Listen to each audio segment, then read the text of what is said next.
Let's start. Good evening, everyone. Welcome to the meeting of the Mayor and Council of the Borough of Peapack And Gladstone. The night is Tuesday, October 8, 2024. It is now 7 o'clock p.m. and I'd like to call this meeting to order. Nancy, will you read the sunshine notice, please? Pursuant to the Open Public Meetings Act, adequate notice of the 2024 meeting dates was published in the Courier News and the Burnsville News on December 5th, 2023, and posted at the Municipal Complex in the Borough Library. Action may be taken. Before we do the Pledge of Allegiance, I'd ask everyone to please put their phones on Do Not Disturb, as I have just done out of respect for this meeting, and I'd ask you to stand and join me in the Pledge of Allegiance. I pledge allegiance to the flag of the United States of America and to the republic for which it stands, one nation, under God, indivisible, with liberty and justice for all. Thank you. Okay, Nancy, roll call, please. Councilwoman Murphy. Here. Councilman Portello. Here. Councilman Silva. Here. Council President Sweeney. Here. Councilwoman Weibel. Here. Mayor Corleone. Here. And please let the record show that Councilwoman Sweda was here. She went home in this. Let's start with public comments on non-agenda items. So these are items that are not on our agenda that any of our residents or members of the public wish to discuss. 3 minutes per person, please. At the microphone, name and address.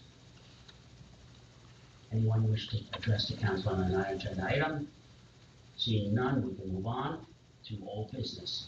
Let's start with tennis courts. Nancy Bresker, you have this one. Just to keep the council, we did mention last week, the last meeting regarding the tennis courts and that they were closed, and that we were looking into what we're going to do to either repair our current or to move them.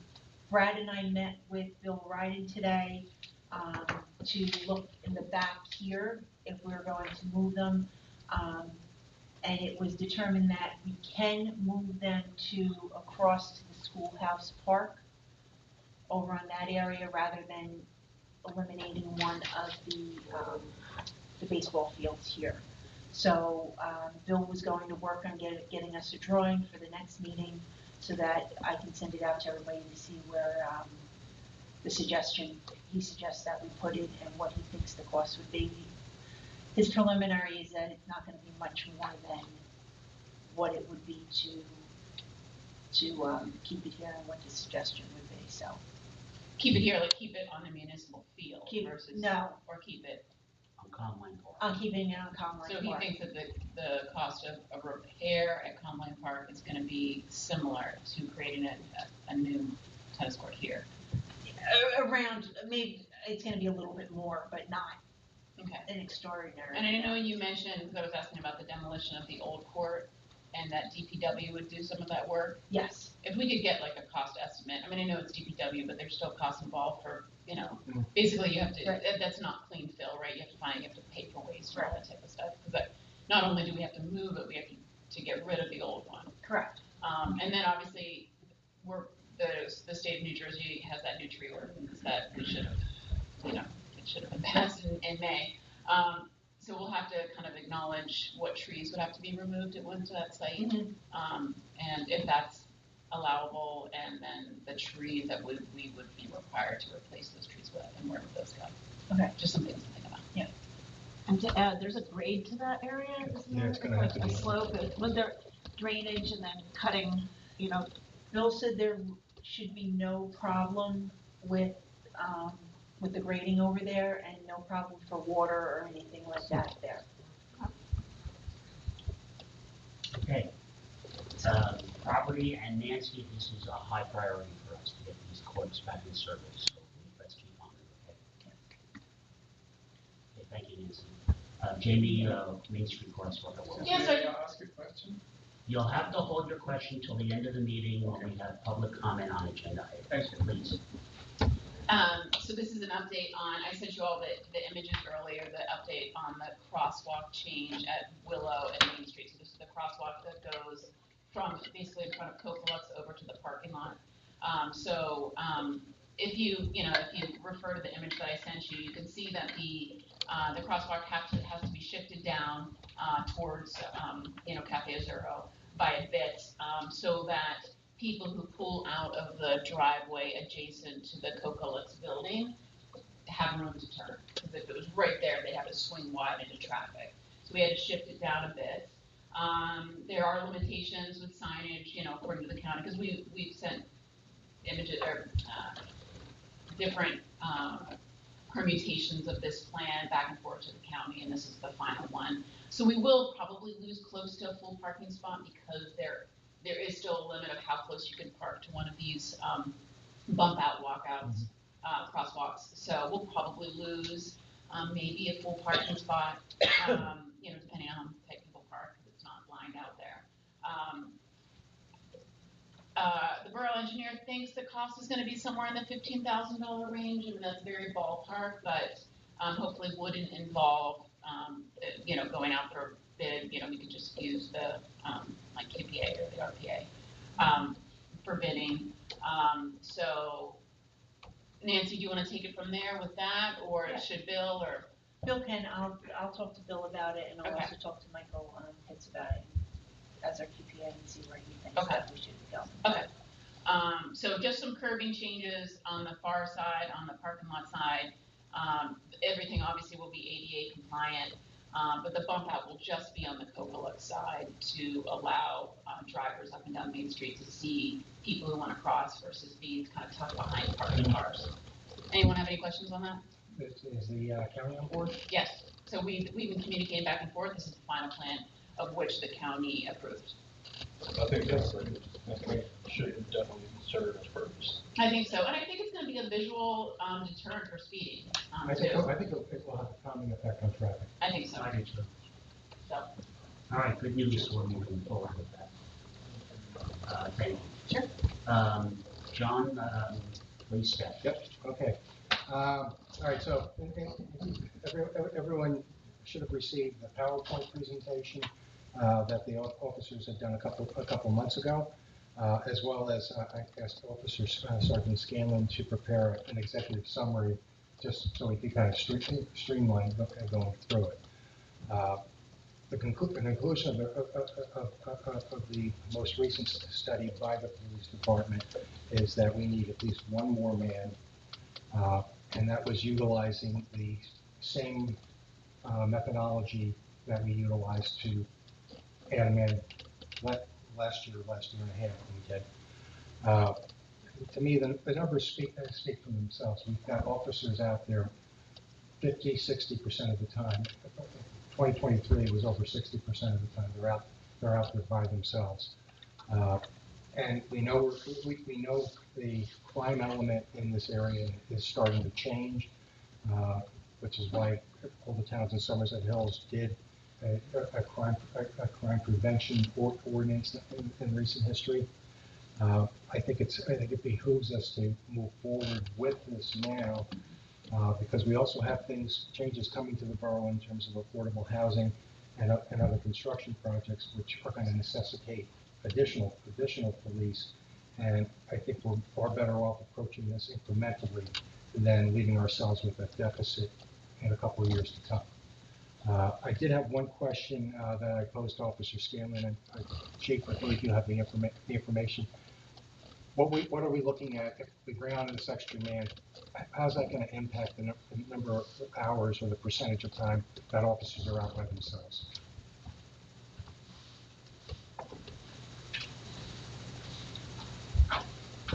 Good evening, everybody. So when we gave the presentation, we gave a basic layout on some thoughts of schedule. And scheduling is really where this 10-person police force is really where that's a big impact, the scheduling portion. So if we schedule properly, we're going to be able to minimize as much as we can having one person on at a time. The thought process is we schedule officers 6 a.m., 10 a.m., 2 p.m., and then 6 p.m. So 4-hour increments, we'll have somebody else coming on board. So we minimize that amount of time that we have an officer here by his or herself. That increase can be anywhere from, at the absolute bare minimum, 16%, up into the 30s and 40s, depending upon scheduling that day. We have a vast amount of training that we have to accomplish now, especially with licensing. Probably 120 hours a year, if not more, for each officer. Between that, leave time, et cetera, there's going to be times where what we would do is having that 10 a and 2 p.m. Person, we would in advance know when we would swing that person to noon instead of 10 or 2. So that increases our coverage to have 2 people on. Even though we'll have a little bit less time during the day that coverage is taking place, in other words, one less person, it does cut that down to have that other officer swing back to noon. And again, it depends upon what's going on that day, what the training is. Can we have somebody come in before noon? It's all possibilities, but there's an opportunity to cut that staffing, singular person staffing down again up to into the 40 percentile. So that's a huge help for us. Is that increase in overlap with the proposed 10 or 11? Or do we get that much more of 11? So we're looking at 10 would increase it to that number, to that anywhere from 16 at a bare minimum up to in the 40s. 11 would be obviously far better for us, but I mean 10 right now is what we're looking for. I know the studies showed up 10 point, meaning 11 officers, but a lot of that study and one we gave last year does not include me because I'm not out on patrol driving around all day.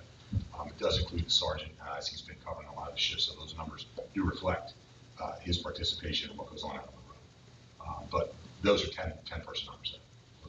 Is there a certain level that you want to see come in as that 10th officer? I think overall,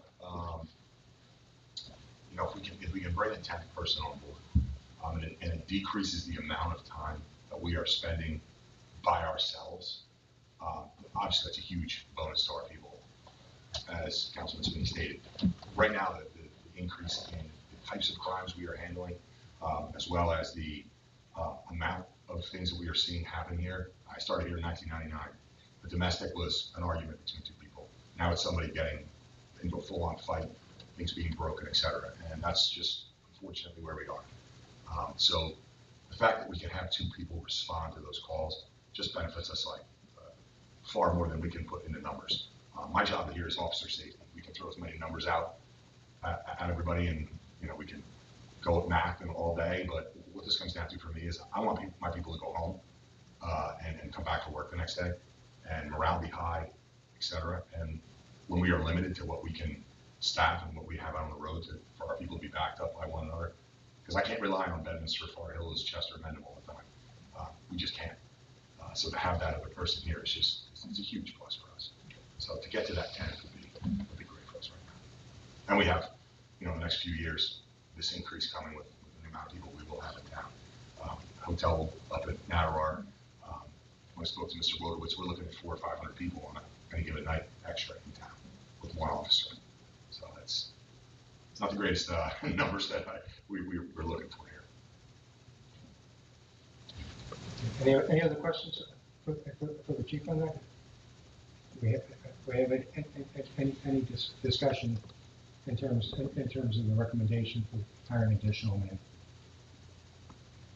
Not really. I mean, I just know we're going to need it in the future, and because of all the growth in the hotel and so forth. So, it's hard to. I think it's better to get someone early, have them get used to the town, have them get used to the staff, be prepared when those changes come, and then see how we do with the 10, and hopefully that'll be great because we'll be 10 and a part-time, correct? We're still correct. And then, Jamie, I think the future is now because it's going to take us a couple months to find somebody with the next year's budget. It's true. I mean, I guess automatic. Natterar is already here, right? That's going to be in any minute.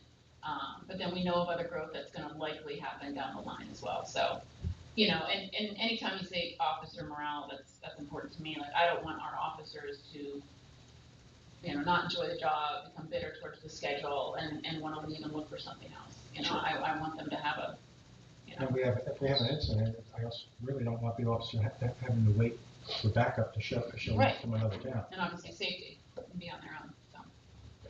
So I'm in support of it personally. I'm in full support. I'm in full support as well. When you talk about morale and safety, and a single standalone officer. I completely agree. Health and safety of officers, obviously, first, so I'm in agreement. I agree too.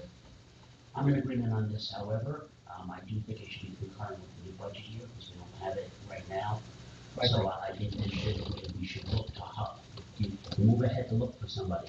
The hire wouldn't happen until 2025, early 2025, whenever you plan. Okay, that would be my question, because we'll run into people that are coming out of the academy that are looking like, I'm not saying right now, but when we start the process in the next, say, several weeks, that would be what, when I have some idea as to when we can appoint them. Also, I think you should, Chief, I think we should start looking for a part-timer. We did authorize a part-timer already, we never hired the person.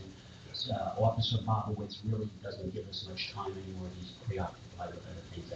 I know he worked this past weekend in the West. Yeah, the only reason we didn't do that was budgetarily. I know we're getting toward the end of the year, so we just held off as far as outfitting and going through that process. So we're just trying to give it maybe a month or so more before we can move on, something like that. But I just want to make sure. We're good on budget for outfitting and part-time. Okay, I'm happy to proceed. I don't think we did the call last year, right? Yes. So we haven't used the Yeah, budget we still for haven't used officer. budget. So, Yeah, part-time. Gino Schifano was hired. Used it on Gino.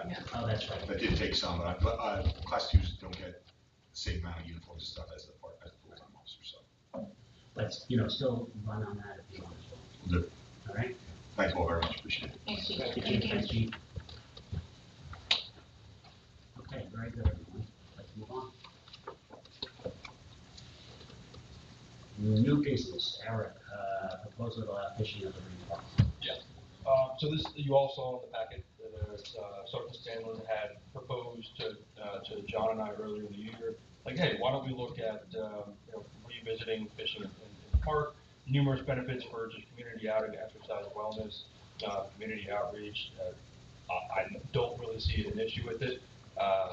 As it was laid out, I think there's a lot of great benefits to it. It was an ordinance from way back when, so I think it makes sense to look at it. We have seen numerous children fishing there lately, and unfortunately, John or I or others had to say, hey, I'm sorry, we have an ordinance, you can't fish here, you can fish in the river. But really, I don't see a reason why we wouldn't. And I think Sergeant Stanley laid out a good plan for it, and also a time frame to say, hey, let's try it, let's implement it, let's see if there's any negative impact over a course of 6 months and revisit.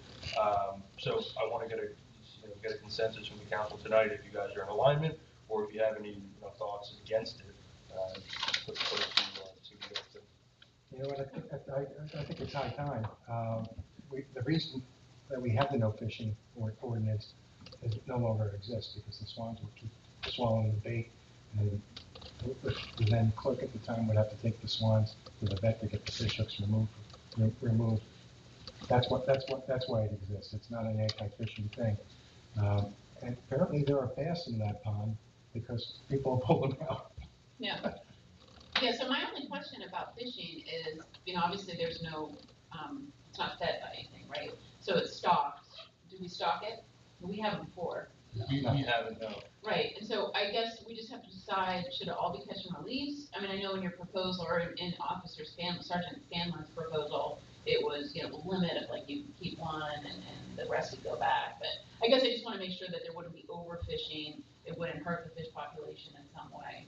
I would think a catch and release policy makes sense. Yeah, I mean, I think most people, that's what they do, but. But I also think there's the state is already involved in terms of fishing licenses and the like. Mm-hmm. I mean, if you're, I think just like with deer hunting, I mean, it's regulated. You have to have a license. So, I mean, I hate to say it, but if people So who are it's fishing in the pond might have to get a license. 16 and over, you need a license. Is that what it is? Just below 16, you don't. Okay. So, and I think that would be the majority of those. Right. I I think- rarely see an adult fish in there. I mean, I do sometimes. But I guess I just want to be sure on that policy and, make sure it's healthy for the fish. We can look into that. I think it's fine. So is there a consensus from the council to proceed with this idea? Mm-hmm. Okay, Yes. Eric? My only caveat is because sometimes I walk the pond quite a bit and sometimes I see fishing line hanging and things. So if we see that people are being irresponsible about it, then we'll have to. And that's the reason for You know, that Right. 6-month That's provision. a basic littering, you know, and, I mean, we all have to Yeah, be, but like- we all have to be custodians in the park in that regard. Right, but littering typically doesn't involve sharp barbed objects that have to be surgically removed, so, you know, it's just like a little bit different than your typical litter. Can you require a certain type of hook that rusts away or something like that? You can, deep sea fishermen use a special kind of hook that goes. All right, Eric, I'm hearing consensus to move forward with this. So it's gonna be on you as property. As I see it, you have three things you need to do. First, this is by ordinance that you cannot fish there. So it requires an ordinance revision. So you speak to Steve and company to propose a revision to the ordinance. Okay? There are gonna be certain components to that ordinance that there's certain components to this fishing thing that you're gonna wanna put in the ordinance. Such as, I see that Tom recommended hours, for example. And we just talked about, less damaging hooks or whatever it might be. So some of that might have to be part of the ordinance. May I suggest that you meet with Dan Dolan, okay? And see if you can come up with a set of rules and regulations. Sure. Okay? And he also mentioned in his very nice summary here about signage. I don't want to see more signs in the town, but we have two very nice kiosks. You have to have a banner made, Nancy can handle that. And by the way, Nancy needs to be part of everything I'm telling you right now, especially as far as rules and regulations go. Developing them. And once the ordinance is changed, which you can try to squeeze it in this year, otherwise you're looking at January. Okay, you can't run an ordinance over the calendar. All right? Then the signage can go up and it can be effective. Yeah, just If you have anything on the hooks and stuff. Well, I don't know, I mean, I think they're pretty specialized hooks, I think they're expensive, and I've only been aware of them for deep sea fishing, I'm not a fisherman, so all I'm saying is that, you know, in the signage, we have to be very clear about keeping, you know, getting your lines and your hooks and everything cleared out so that there's not, you know, I don't think you don't that have wildlife. has to be part of the ordinance, that can be part of the regular, Yeah. rules and regulations that are posted in the kiosks. Yeah. Sure. All right, sorry to throw that on you, but it has to be managed by somebody, all right? Very good. I grew up fishing at a local pond by my house. I didn't know what I was doing. I had lead weights that dragged to the bottom because no one taught me, but eventually I figured it out. It was enriching to be able to do that as a child. Let's move on to miscellaneous discussions. Best practices. Did everyone read and see the best practice questionnaire that the state sent us for 2024? Which they always add more to. Okay, to probably force compliance from some towns. All right, Nancy, you want to discuss this or should I? You can. Okay, so every year we have to fill out a best practices questionnaire that is provided by DLGS, Division of Local Government Services, from the state government. And there's a score that's assigned to some of the questions that's on that questionnaire which we all saw. I worked with Nancy to complete it. Nancy did the bulk of the work, and Olu was part of that as well. And that score determines how much state aid we get every year. Every year we score pretty well. I saw one big deficiency that Nancy and I know we have to work on, that we have to catch up with, and that's the lead testing in our factory units. But other than that, we're pretty much in good shape on most of all the issues. Does anybody have any questions on best practices? Because we are going to submit that this Thursday, I think it's good, right? It's due on Thursday, yes, so once we have the discussion, we'll submit it, I'll approve it, and it'll get sent in. Okay, so let's do any questions, and if not, consent. I just have one question, and it was about cybersecurity, because we don't have any really, do we? Oh, we do, We do? yes. Okay, and it's up to date, because I noticed there was a no in here, I'm scanning it, about cybersecurity, and it happened to be on the cover of the New Jersey Municipality magazine this month. It was, yeah. So that's why I was like, interesting. Okay, so I wasn't aware of our. The answer, where it says no is this, if we joined this organization for cybersecurity, which we have not joined that. That's what I think the question was, what that was no on.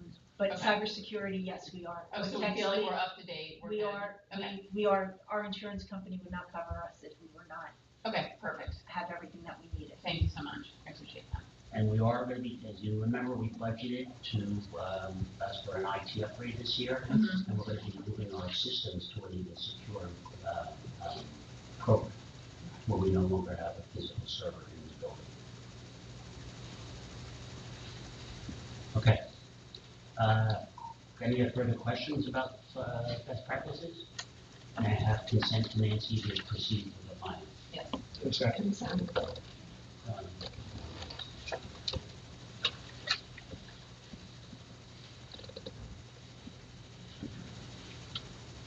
Okay.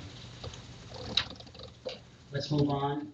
We have a special use permit application for 20th Century Television for a 2-day shoot at Blairsden, end of the month. The one we approved 2 meetings ago has been canceled. The movie we approved 2 months ago was canceled, so this one is kind of replacing it. A discussion. The only point that I saw that concerned me was the arrival times for personnel. It was from 5:30 to 7.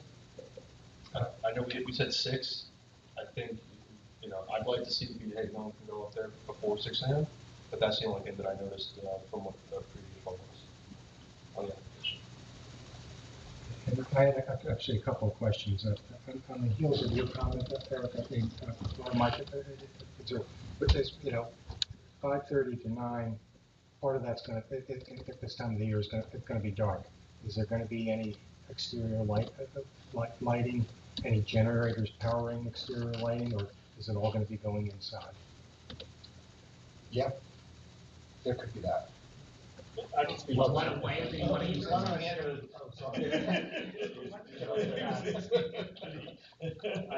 Yeah. Name and address for the record and your affiliation.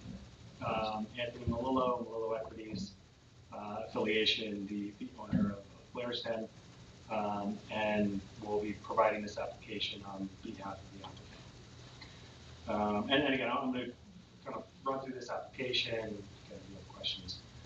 Before I start, just to let you know, application was submitted to the town, permits and fees, notice was provided to the neighbors.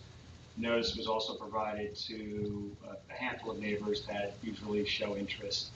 We all know the names and so forth, just so everyone's kind of up to speed with what's going on. So as you said, the applicant is 20th Century Television. They are looking to replace the prior shoot. What we're learning and experiencing, and again, David and Ben can speak more to it, but it's kind of a fickle industry. Come, they go. So, having an application process is wonderful, but unfortunately sometimes it goes without the actual shoot. So the prior shoot was canceled, and this is what we're moving forward with if it's approved. So we are proposing, the applicant's proposing a shoot from October 28th to October 30th. The hours, as Eric alluded to, are between 5:30 and 9. It's specified on the application that really the shoot times are between 7 and 8 within the day. You have times in the morning, understandably, that people are coming from New York City, North Jersey, and so forth. You can imagine traffic and whatnot. Connecticut and coming to the site, it's not an easy task. Not like some individuals that just drive down Peapack Road. And also in terms of depart times, it's not as if everyone leaves at one time, so just kind of provided a buffer. We're trying to do the best to give a range so that I guess neighbors, council can have the comfort of knowing that these are really the boundaries that we expect people to be on site and traveling. In terms of travel and egress, we've made it a point on site to have a minimal amount of cars. We've noticed that it's just very easy and more fluid in terms of just function and logistics. So all individuals will be coming to the site via bus, just limiting the amount. So we have in here an application, approximately 100 crew. And those people will be shuttled up in buses like Sprinter vans and so forth. Where will the meeting point be for those? So the meeting point, depending on the town, they still have to logistically find that. Again, a lot of these things kind of happen last minute as they start coming together. They haven't finalized the caterer, they haven't finalized those items, but it would be off-site that they'd have a meeting, the center point, and then from there, they're shuttled up to the site in Peapack. Just to make mention again, in terms of questions and so forth, we have David Schoner here, who's representing the state. We have Ben Nana, who's representing the county. Again, if there's any questions regarding that, but as I mentioned beforehand, there's a big push from the state down to bring the film industry into New Jersey, and they're doing it at the municipal levels for generation of revenue and so forth. So that's really kind of the premise of this. The location, again, 30 Blair Drive. If I can go through a couple items here, for those that have looked through the application, it's very similar to the prior application that was submitted in terms of numbers of crew. The tents that we've shown on here are really in conjunction with the catering crew. They're 10 by 10, very small, almost like a canopy you would describe, so not like large 20 by 30 tents. Food will be served on site. Will be provided by caterers outdoors. There will be sternos, so the necessary permitting will be provided. Parking will be on site, which is again similar to the application that we provided last time in the same general locations of where we put it. And then lastly, had a chance to speak with Thaney, and they've graciously granted permission to use their driveway. So I guess to directly answer your question, lighting, as you can imagine, so coming off of Highland, or coming from Highland through Matheny, obviously that is all lit. There's certainly ways that we can light the drive, but like the other events that we have had and held, whether it's Music Summers at Hills, Far Hills, and so forth, those people would leave at night as well. And with the same amount of lighting that would be applied, it seems to be enough in terms of how we're lighting up Blair and some of the lights, kind of down the driveway. But in terms of I just want to clarify. So you're talking the lighting is going to be similar or same as to the prior events that you've had. That's correct. I mean, I'm concerned about a generator cracking up at 5:30 in the morning and making a whole lot of noise for the neighborhood, or with lights that are going to be impacting anyone. Oh, understood. Because I know everybody on the dais here is up at 5 in the morning, but I'm going to assume a lot of people aren't up then and don't want to be up then. And so I mean that's where I'm concerned. So I was told by the applicant that from generator standpoint, that would, and that's actually why I believe she broke down the hours. But the generator really would be turned on at like that 6:30, 7 o'clock time frame, kind of in line with construction hours as well, give or take. But certainly consideration. So if there's concern, we can relay that to the applicant. The generators wouldn't be along the roadside; it would be No, it would be stationed behind. Yeah, so as it is in the plan, it'd be stationed behind the house, and it is relatively shielded because it sits between not only just the house, which is a bank building, but also the boiler building that sits behind that. So the noise is somewhat shielded. So there would be no use of Blair Drive? So there will only be use of, similar to the last application, only use of Blair Drive the last, I would say 100 feet. Basically, that brings you from the emergency exit of Matheny to the gate of Blair. Okay. That's essentially all that would be. Nothing past the properties, the little house, nothing? No. Okay. Last time when we heard this, which was August 13th, Vibrant Productions, I think. Yes. Right? They were here and they gave us some level of. Well, they were on a Zoom. Yeah. I thought they had somebody here. No, it was a Zoom meeting. Okay. Oh, that's right. We were all Zoom. Yeah. But somebody was present. Anybody here from 20th Century? Unfortunately, just because logistically they thought that there was Zoom capabilities, and that could certainly be a requirement going forward. I could gladly make sure that that's. So here's a couple things I'm gonna request on this application, okay? First of all, gentlemen, thank you for being here and representing the county and the state. It's very much appreciated. We, as I said on the 13th, we recognize we have a very unique property in town, and it has certain value for doing certain things like this in a limited manner in order to satisfy sharing the property with the public in general, but also respecting that of our residents and other homes around it. Ultimately, it is a home, and it's, of course, the sun is such. That having been said, certain things we were happy to work with a very responsible owner who sees to these kind of things and feels and pays attention to the details. So I'm going to ask a couple of things. First of all, any conditions, and I'm looking at the minutes right now, that we put on the last application, we do need to put on this one as well. Correct. Okay. Can I speak to that as well? Let me detail the ones I'm thinking of. We can go into that. Number one, we did put a 6 a.m. limitation. So no access before 6. Number two, the access to Matheny, you mentioned that already. Number three, the other production company was very diligent in reaching out to the residents and doing outreach, giving out information, giving them a contact number. That was appreciated, and we think that would be appropriate by 20th century. Okay. All right. Number four, an indemnity was offered to the neighbors to Blair's Inn. I would like to see that continue to accept not already in place already. Okay? And with respect to the generator, I understand I was on a film shoot 5 months ago. They use whisper generators, which make no more than 70 decibels of sound. And if that's not the type of generator being used on site, we would ask that be used. Okay, because trust me, the residents across the lake in Bar Hill, in addition to our residents, will be in front of my house with pitchforks. It's too noisy at 6 a.m. in the morning. So we would want that as well. Okay. You have some. Yeah, just a comment about the indemnity. It was indemnity insurance and so forth as well. I've been working with the neighbors on that. As of last week, we finalized language, so it was just a matter of finalizing an approved shoot before actually providing the indemnity. So, but the language has been approved.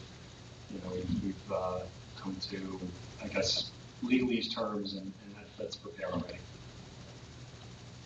And 20th century is a party to the indemnity agreement, correct? Yes.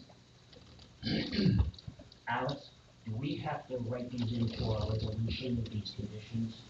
Yeah, I mean, you can, if you want to adopt a resolution tonight, you can adopt it with those conditions and then have them typed in afterwards. Or we can just modify the one we have already? Correct. Well, I think she kept everything in from the last shoot. I did not see it when I looked at it. She did not keep in the indemnity, all of that stuff. I thought Give she me kept a it in. second. Because I do think. If not, we'll just re-edit it, and we have, like we did the last time, we edit that in after.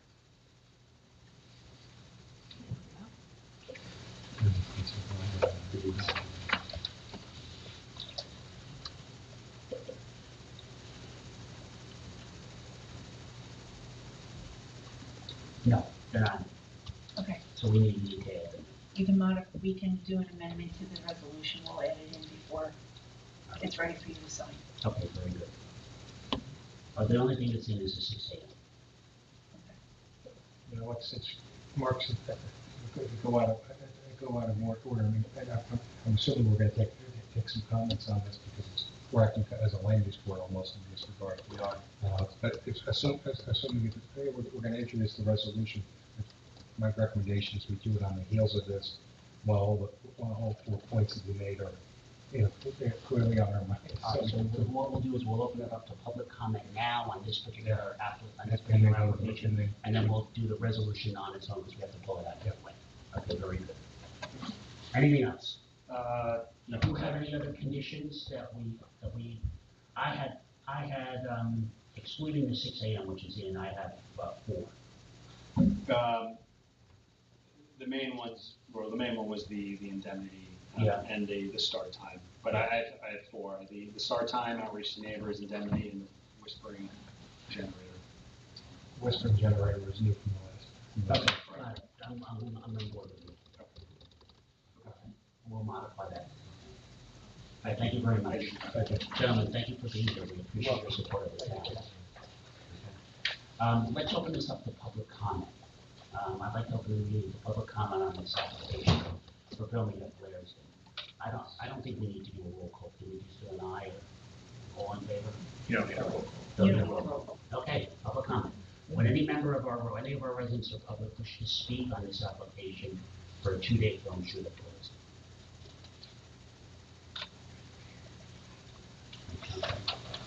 Seeing none, I'll close public comment.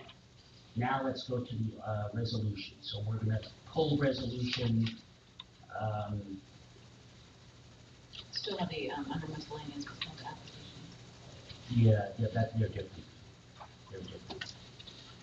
Those are for wide. It's resolution 185-20. Oh, you want to do that single resolution? Yeah. I'm sorry, Okay. I'm sorry. Yeah, that's per John's suggestion. All right, so, Well, it's all fresh. council members, resolution, motion and second to approve resolution 185-24, approving a 2-day film shoot with 20th Century Television at Blair's Mansion on October 28th through 30th, from 6 a.m. to 9 p.m. So moved. Second. Okay, discussion. No. Okay, well, we do have discussion. I think the Discussion is, Yeah. discussed. we want to add those conditions. Yes, so we want to, Nancy, can I read this ad hoc to you for the recording? Okay, to that resolution, we'd like to add the following conditions of approval. The 6 a.m. is on there, I'm not going to include that.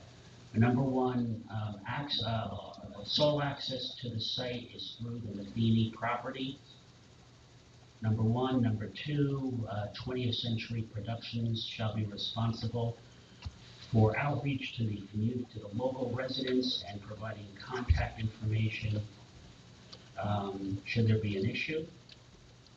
Number two, an indemnity and insurance clause, as previously agreed upon, shall be part of this approval. And number four, a whisper type generator shall be used on site during the film. I move that as amended. Do a second. Second. When you are ready, Nancy, we'll take a roll.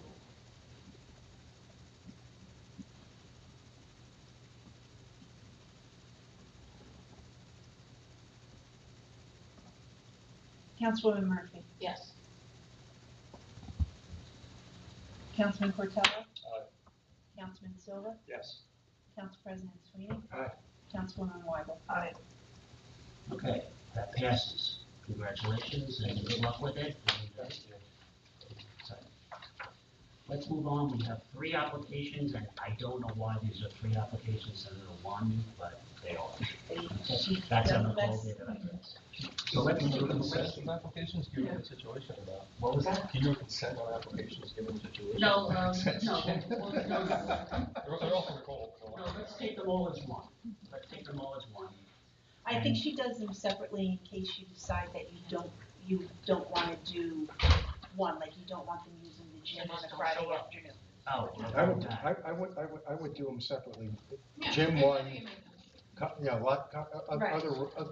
other facilities and a different Right. one. She So that's just how does I them, would do it. in case you decided that you didn't want, I think that's why she does them as separate, because there's Okay. 3 different So programs are for you them. saying to discuss each one individually, or can we discuss? them No, all? she's doing it in case the library changes. Oh, okay. It'd be more streamlined. Okay, discussion on all 3. I'm supportive of all. I'm Yeah. support as well. And just to, open gym starts in November, but open gym doesn't start until 4 p.m., is that correct? Correct. Okay, just wanted to double check it wouldn't be. So as long as they. Even if open gym they wanted to start at 3:30, they're out. Yeah, Out perfect. by 3 o'clock, I- so. I'm in support of all of them. Yeah, it's a good solution in the interim. Yeah. It's good to finalize, so. I have no objection to any of those uses. Neither do I. No, and even though I don't technically vote, I have no objection also, so you have complete consent or approval of those 3 applications. I will let them know that everything was approved, and they can go ahead and schedule their. Very good. Thank you. Before we move on, I did not ask, does any council member have any other item of new business or miscellaneous for discussion? I do have something actually. In the rec committee meeting, I don't know if anyone knows, there's a race every year, turkey trot that the citizens organize. And the rec committee was discussing, let's make this a town event and maybe have, see if we can get officers to help with the event, even though it's a holiday, but, and everything like that. So I know Nancy was putting together some costs, what that would cost for it to be a rec sponsored event. So, Correct, because we would need, besides the officers, we would need DPW workers, because roads would need to be blocked and things like that. Roughly, I came up with the 1,200 for salary wise, because we probably would need 3 or 4 DPW workers, and I would say 3 or 4 hours. So we do have a recreation fee that they charge that we use, like when Anthony's here for basketball on Saturdays, and it's $32 an hour that we pay. And Anthony to this is cover. after Thanksgiving, so. Right, so, yeah, so we may need to increase that a little bit for that, but I roughed it out, it's roughly around $1,300, I would say maybe possibly one extra police officer other than what than what is on duty for that day.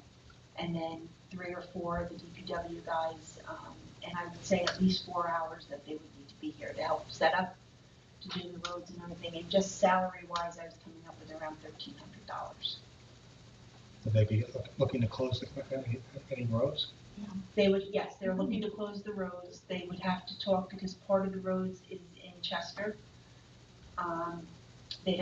Part of the roads are county roads that they're running on, so they'd have to get permission from the town, from the county, and from Chester also.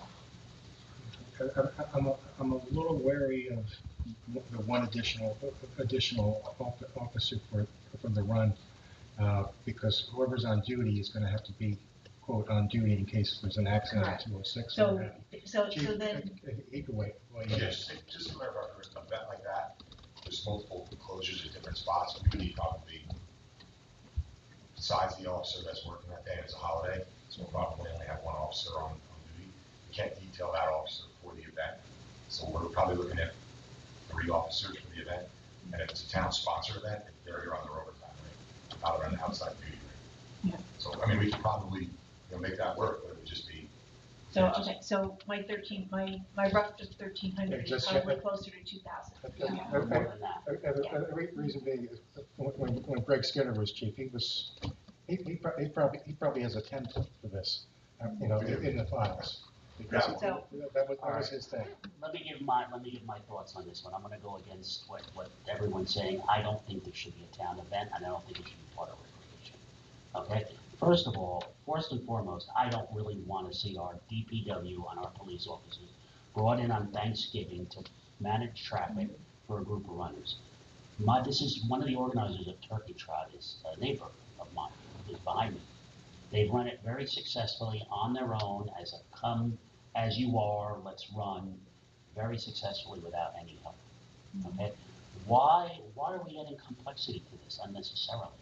I think someone approached the person who runs it and said that at the size that it's kind of grown into, it might need to be okayed by the town, if you will. And then it kind of got blown up to should it be a rec event? Mm-hmm. I honestly believe that the people who run this event are happy to keep it a non-town event. Mm-hmm. They don't necessarily want it to change, but it was, it was close to, it was like 150 people last year. I thought it was over 50. That's what I was told, but I could be wrong. I could be wrong too. He told me the number, and I might be exaggerated. I fell off this wagon with the overtime rate. Well, honestly, I'm now you're gonna have to charge them more fee in addition to that. Well, I just don't pay now. Do we really want to have 6 or 8 employees on Thanksgiving? It's not the. I mean, the money is one thing for sure, but it's. I mean, it'd be one thing if we were bringing in out, for outside employment where it wasn't just our department that it might be. I don't want to bring our guys in. And they run, unless they change the path since I ran it. It's all sidewalks. It's so you don't. Some of the people who really were running. We drive around runners and who are on the roads, the cyclists, I mean, we're not talking about miles from the theme in terms of numbers. And it is a holiday, so the traffic's lower. Truly. So, But no one let's just going, see how it no goes one this going year. to their family's house for Thanksgiving dinner wants to be detoured with closed roads. Well, and it's 8 o'clock in the morning, they run it early. Oh, okay. All right. So, Yeah, People are out of there. I'm not taking a turkey out of the oven at 8. No, well, you know, you get the couple. All right, why don't you get the word back to them? Why don't you keep it I as already a kind of private gave a event? word, but I figured I'd run it Keep it past as a council. private yeah. event. They'll price it out of existence. Yeah. There's no need to make something more complex. If we see something down the road where it grows that big and there's hundreds of people, you know, then we should consider a park setting for it maybe, and then make it a rec event. All right. Council members, anything else from miscellaneous or new business? Seeing none, let's move on to a reading and approval of minutes. I'm looking for consent approval for the executive session meeting minutes of September 10th, 2024, and the regular meeting minutes of September 10th, 2024. You just put it up, but it came in here. I would, yeah, for either, I'll still abstain for both of them. Okay, So, never mind. motion is second, please. So moved. Second. Nancy, roll call. Councilwoman Murphy, Abstain. Councilman Portello, Aye. Councilman Silva, Yes. Council President Sweeney, Aye. Councilwoman Weigel. Aye. Okay, very good. Now let's get into resolutions. First, I just have a comment before we do the resolutions. Resolution 186-24, which is regarding the sale of our property, the Sarah lot. There was a resolution that we got sent with the package, but then there's a replacement resolution. That I has want to pull that one anyway. You're gonna pull this I want to pull that one, yeah. for tonight? Yes. Okay, well then my point is mute. Mute. Ooh, sorry. Okay, Pull it, talk about or pull it, and get them the whole thing. Oh, I mean, unless you wanted to do, I want to have a discussion on it. Yeah, that's what I thought you meant, I just thought he kind of made it. okay, so, okay, but the point I'm making is that there's a replacement document that replaced the one we got with our packages in front of us. So if you don't have one in front of you, I have this here. So, would all the council members please take a look at resolutions 180 through 184 and 187 through 189, and see if there's any other one that you'd like to be pulled for separate discussion.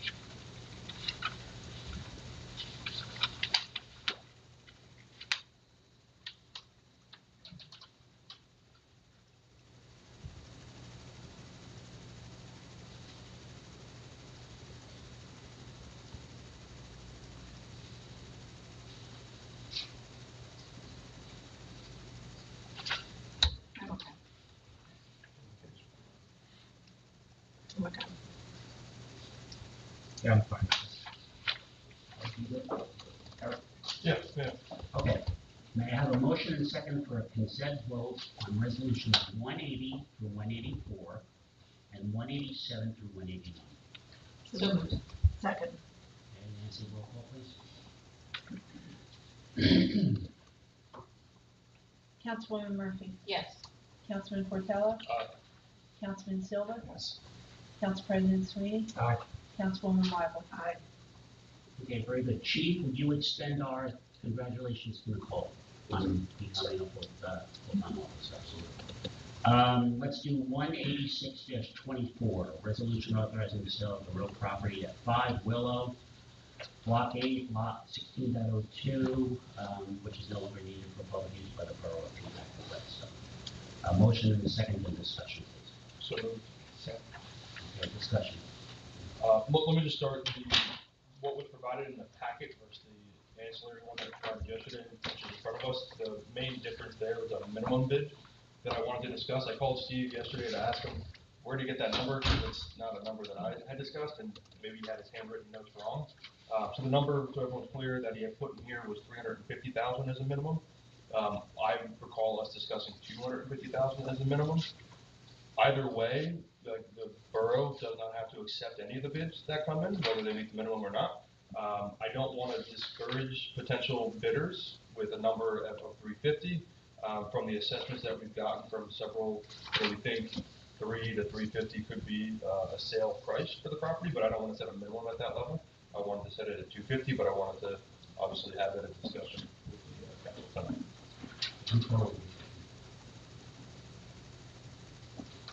I'm in agreement that due to your assessments coming in as a potential seller, we might turn away some initial bidders. So the assessments you got, how many assessments did you get? We have 2. And what were the assessments?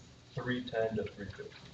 So should we put, this is, you know, and I brought this up before when it comes to that property, like, I just don't want to kind of be penny wise, pound foolish with this property. I prefer to stay as green space. So I guess for me, I'd like, you know, if we're not going to make a decent amount of money for the town for that space, I'd rather, you know, put it up for auction a couple times. We don't get the price decided. Okay, let's put it back on the Rossi, if we can. So, you know, would we want to say a minimum of 300 to make sure that the town, you know, gets as much as possible? I'm just throwing that out there because I just don't want to end up. I mean, at 250, it's still fine. But again, I would love to see it just stay as green space. And so if it's not going to stay as green space, which it likely will not, then we might as well get as much money as possible for it. I don't disagree. For setting a minimum, and again, we don't have to accept it, right? If it comes in and Right. for some reason, I could split it and say, hey, well, we need 275. I think that recoups what the borough had initially put out for the property. Sort of like recouping our money, not including the time value of money, but just assuming that, you know, purchase price. And then that way, you know, we can still discuss when bids do come in, does it make sense? I just don't want to discourage anyone from having too high, because when you know, by this time you buy the property, you put it in, that 25 to 50 grand could be the builder's margin on it from this project going through. Yeah, I mean, I agree. When I saw 350, I was like, I'm selling my house now. This doesn't make sense. This is what land is worth. But you know what I mean? It was a high number, Yeah. but I don't know if I want to go down to 250 if it was assessed at 310 and 350. But 275 is a good number. I'm okay. I don't think we need to be as high as 350. What I've seen with the real estate market is that as people are putting homes on the market and they're flying off the shelves, people are bidding over the asking prices consistently now. My guess is that this could actually get competitive. So if you want to set at 300 as opposed to 350, that's fine. I think you're going to have a lot of interest. 300 sounds fine. I think 250 is too good. I like 300. Yeah, I mean, I don't know that I like 300 as the minimum. Again, just if say we start at 275, doesn't need to go much further to get to 300. I think if you set it at 275, I think you're going to have multiple bids, and they don't know when everyone else is bidding. So Correct. It's like I said, it's actually pretty routine now with buyers coming in and bidding more. Now, obviously, builders are a little more sophisticated, and they're only going to bid so much because they're going to want to get their return. Mm-hmm. But I think it's going to get a lot of activity. 275, 300. They do know what everybody else is bidding. You hear it during the auction. Yeah, It's it's gonna be an auction. auction, so they do hear it, but we don't have to accept the bid No, regardless. it's So, not a closed bid. I mean, It's not a closed bid. No, it's an open bid it's process. an open bid, but we don't have to accept the bid. So whether it's 275 or 300, I think You know, I was either we accept it or property when we sold Compound House. And I was hoping to get 450 for that property in the house. And when it went over 450, there were 7 or 8 people in the room bidding against each other, including one of our land use board members at the time, our current. And it went higher than I expected. And we were involved with that. We used that to pay our debt. so then let's start at 300. We want to use Yeah. it to pay down debt. I still agree with the 300. Well, we usually I agree, provide 300. Yeah. You said it at 275. I think the second bidder is going to be at 300. I think so too. Probably. But then if we said at 300, the first Right. bidder's at 300. Well, no, But- no, there's a point where it Within becomes, reason, Right. there's a point where it becomes Within reason, that's where it was assessed. I think it's completely live within reason. If someone told me my house assessed at between 310 and 350, I would not put it on the market for 275. That's all I'm saying. You can do that to attract more buyers too, also drive a bidding war too, which a lot of people will do. They'll set something lower and go, oh, it's attractive, I want to go and see it, Right. and then, okay, now you have multiple people wanting it. Right. Human nature. Yeah.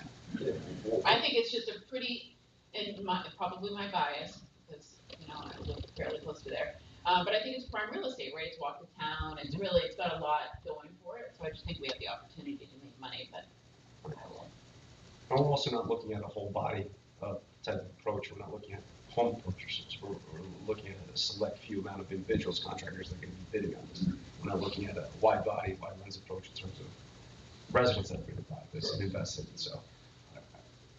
All right, and I suggest, I'm in a 275 club because I think it'll fill in on its own, but, and it will attract more bidders. But when I ask one of the council members who believes 300 is the right number, which I'm generally fine with, also to make a motion to modify the resolution such that the opening price would be $300,000.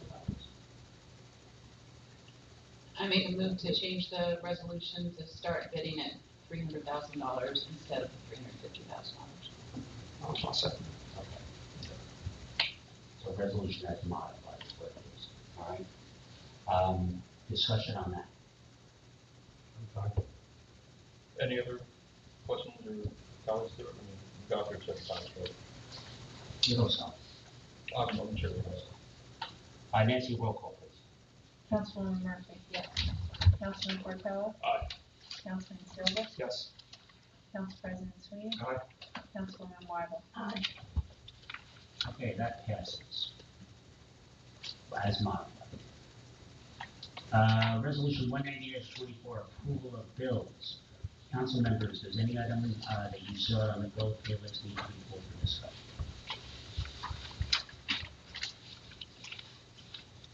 I didn't know. Seeing none, Nancy, would you please read the total amount?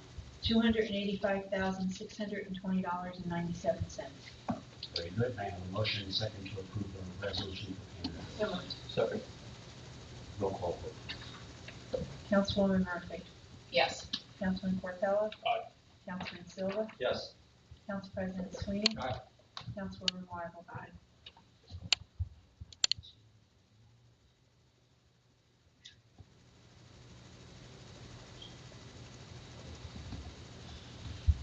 Just give me a second, please.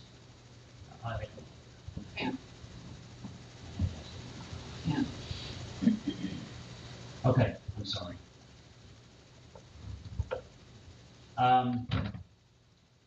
Mayor's executive summary, okay? The chief is no longer here, but he's aware, and John is police committee chair. You hire full-time, you hire part-time, part-time immediate, full-time ideally starting in the fiscal year. Eric, you're on the fishing thing, as far as an ordinance, signage, and recreation, what you would get on to create a rule list for it, including the hook or whatever we need to do to make it a sustainable pond for fishing. Nancy, you've got best practices, you're good on that, and that's all I have for executive summary. Actually, let me add one more thing. Everybody, please don't forget the mayor's punch list. Okay, now let's go to public comments, agenda items. 3 minutes per person, please, at the microphone, name and address. Who would like to address the council on an agenda item?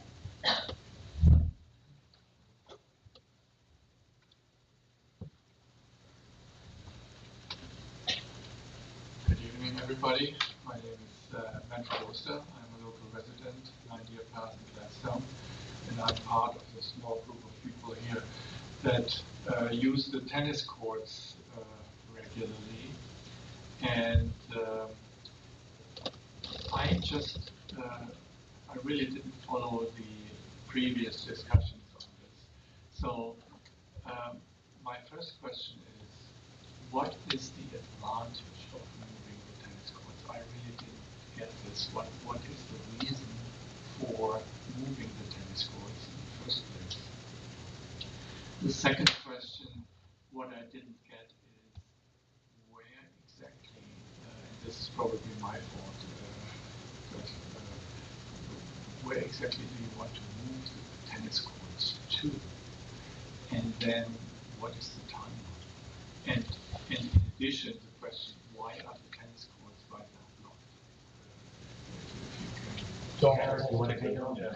So they're currently closed because they don't pass, per our insurance requirements. So per our insurance, we cannot have them open, they're unsafe, they're unfit to currently be used. The cost to repair the tennis courts and relocate the tennis courts is actually fairly similar in cost and level of effort. And so the current location for the tennis courts is not really ideal. It's sort of in the middle of nowhere. We have affordable housing going up there soon. We'd like to bring them to have more of a cohesive feel with the rest of the town. So it's more gated here than just sort of in a random spot, if you will. The suggested location would be here, across Schoolhouse Trail, which is across from like the ball fields now in the municipal complex. So just here. Just here. And with that proposal, it'll actually sort of be an expanded version of it to maybe house 3 courts, and also have, striping for pickle as well. So it's just trying to think long-term what we need to do with that location with drainage and flooding. It's just not ideal.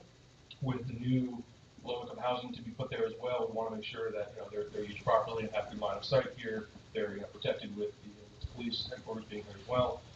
And the hope is that we'll get this out to bid and have them installed and ready to use for next season. Just to add on to what Eric said, the reason the costs for constructing the new courts and repairing the existing courts are comparable is that the cracks are so deep that the people that we've had out to look at it or in the visit, you're not going to be able to just patch it with like you would a road. It's basically a reconstruction project. Reconstruction always ends up costing a whole lot more than we think it's going to cost. So that's why because the numbers are similar, we have the ability to be able to look at it and say, can we put this in a better spot? Another reason also is because Conway's a wet place. It has a wet water table, and that likely contributed to the damage. These did not last long, but I did just come on council 10 years ago, and they're less than 10 years. That's not acceptable to us. And we believe that by putting it in a different location, the water conditions will be different, such that they'll hold up much better. Eric and Nancy are also looking into maybe even alternative surface rather than just asphalt, more appropriate tennis court surface. That might be appropriate. Are there any other questions from me? Yes, I'm Peter Weller, and I live at 13 Outdoor Avenue. And you're going to have to do a lot of land clearing to put those tennis courts in. And tennis courts also do not like trees. Trees litter them, courts, and they have to be properly maintained. And if they're not, they get scummy on the surface, they get slick, moss. It becomes a mess.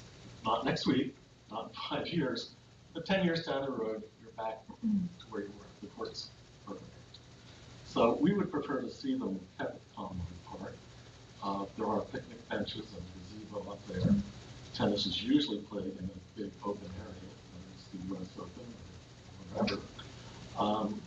And you keep on talking about costs and not much difference. Now, is $100,000 not much difference? Or is it $10,000? So I'd like maybe a better firm number.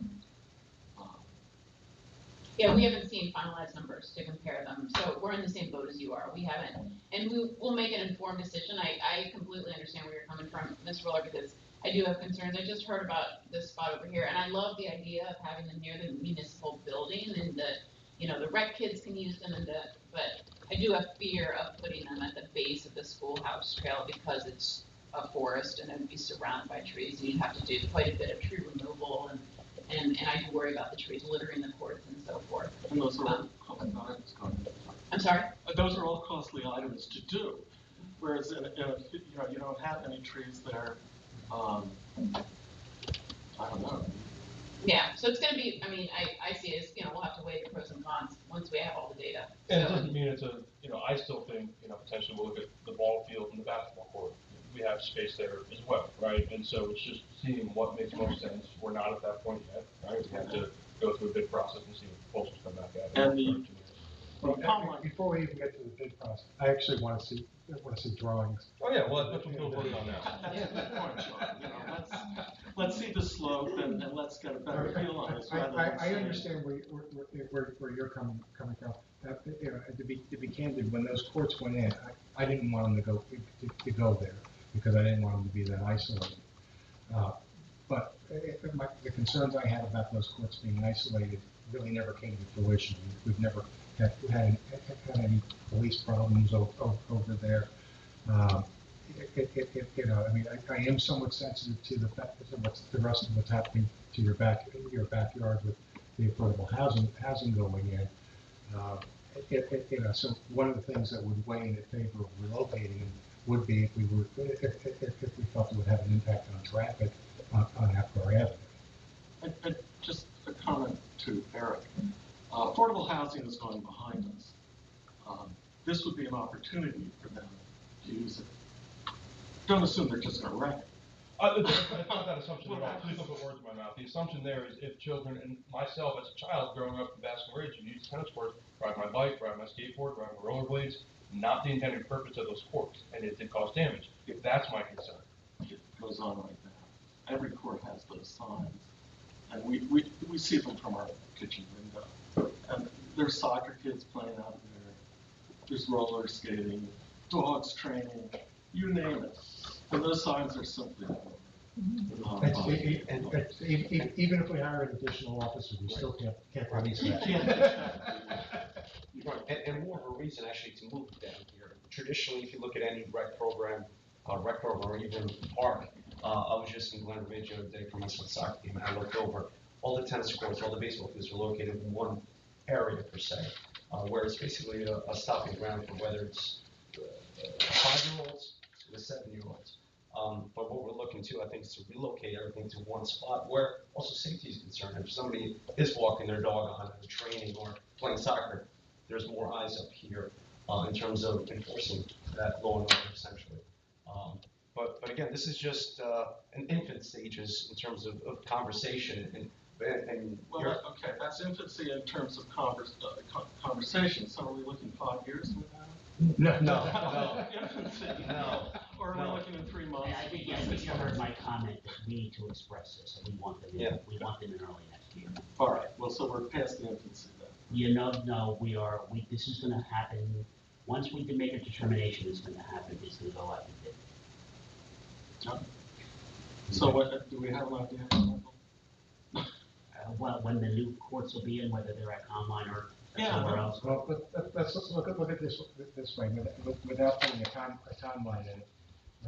It will be on the agenda again in terms, when the borough engineer does the drawing showing what it would look like there.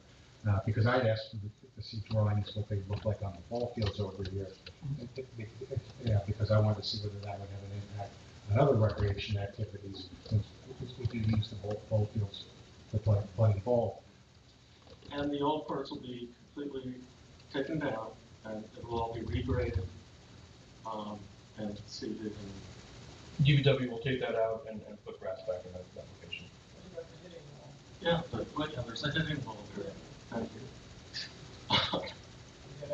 That would have to be taken out. Yeah, that will come down today. If they get relocated, that will come down as well. Is that in the plans for the new one?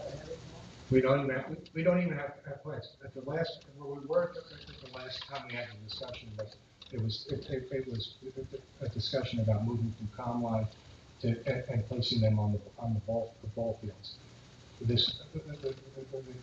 location of Schoolhouse Park, which is a recent open space acquisition by the town, that location was raised tonight for the first time. So we're all digesting it. Right. Well, that was my impression when I read about this was they were going to go out on the ball field That's what the discussion was. So this is a change in discussion. It's So just the- another idea, I guess. Yeah, Nancy and Eric met with our engineer, our borough engineer. And he said, well, yeah, you can put them on the ball field, but you should put them across the way there. It's a better location. He said, let me do a rendering, and that's where we're at now. And Nancy, did he give specifics on concerns with the ball field location, or just that? He doesn't like taking away Sure, okay. But it wasn't like a activity. structural issue? No. It was just not? No, Okay. right, and he's looking at it, you're getting rid of the basketball court also. You still Right. have, Which I don't think we should do. No. no, Right. right. Oh, no, we So- can't go into the rest. No, so there's a lot, because where you would be placing it, you'd have to get. Okay, it I would just go- wanted to make sure that So was his that's reasoning. why, that's what he was saying, and he's not in favor of getting rid of a ball field to put in the tennis court. As you know, we have 2 ball fields here. Yes, We I have a am. small one and a large one. Yes. The idea would be to replace the small one with this, which is not used to the extent that the large one is. Okay? If it went there. And so our next step is Bill Ryden is gonna do a drawing of what the proposals are, and we'll revisit it. Well, since this is now gonna be close to town, and it's gonna be under watch by many eyes, can we light them? Let's put up spotlights. Evening times. I would say considering the resistance that we see our neighbor Bernardsville getting with putting up lights, they're not gonna be lit, especially considering the proximity of the residences. Before you sit down, I do have a question for those of you who play tennis there. Do people use the hitting wall? I've never seen, yes, okay, If you can't get on, people will go. okay. Young kids will come, and not Well, only. I've seen young kids practice lacrosse there, Right. but I've just personally never seen tennis players, so, Okay. that's a legit question, I just wanted to know. Especially during COVID, when you lost the court. Mhm. Well, just an interesting comment, when they were originally built, there were a couple of kids from Epcar Avenue who were hitting lacrosse balls against the Right. backboard. And someone came along and yelled at them, told them that was not allowed, it was a tennis ball only, get the hell off. Yeah. So, it's a rebound wall for any type of Yeah. ball, I guess. Okay, but you feel like it's used? Oh, yeah. Okay, great. I appreciate We don't wanna be in the same position in 10 years from now that we are now, where we have a court that we spent about $200,000 to build, and an inspector comes in and says, you have to shut this down, it's not safe. We don't wanna be in that position again, so we wanna make sure it's done right. And I will say this too, the tennis courts, I run by those courts all the time, and it's actually embarrassing in the condition that they are in. Not only the court itself, but the nets, the fencing, and I think the council here is looking into the fact of putting a brand new facility in terms of potentially even 3 courts. I'm not sure what the renderings or the conversation, if there's enough room. So again, we're open to comments and how we can improve the tennis courts, because at the end of the day, it's a reflection of our town. And also a great facility for you to play and enjoy as well, so. Right, and getting back to that whole maintenance issue, those nets have been up for 10 years, and I understand the courts came with a spare set of nets that are somewhere in the Department of Public Works that they've never been replaced. And that's a maintenance issue that the town is responsible for, the Recreation Committee is responsible for, not me. And it just doesn't get. Not acceptable. Yeah, not Well, acceptable. Not acceptable. A lot of lessons were learned when we had the engineers come out and like now 3 years ago to evaluate the tennis courts. They basically told us what we had done wrong over the years with maintenance wise. So at least, whether we start again in Conline or start again here, we'll have a better understanding of how to maintain them and be more proactive. So like the mayor said, we're not in the same boat 10 years from now. Thank you. Thank you for speaking. May I? Of course. I've been on Winters meetings. I live in Peapack on Ramapo Way. I've been on the trail over here, the new trail. It just seems like a ridiculous spot for tennis court. I'm only going by what our engineer had proposed. We're looking I hate at to. multiple locations, but I hate to. I understand. Yeah, that's a lot of trees. I recently had a tree removed. Very expensive, as you must know. Thank you. Just another comment. Bill Ryden has been the engineer of this town for probably 4 years or more. A long, long time, and he recommended the courts on the Conlon property.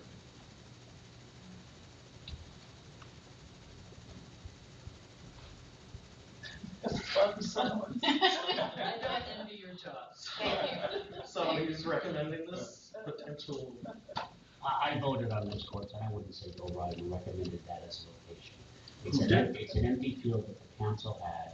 We wanted to put tennis courts in, and it was decided they would go there. Without any, well, there was big construction equipment, earth movers. There was a lot of.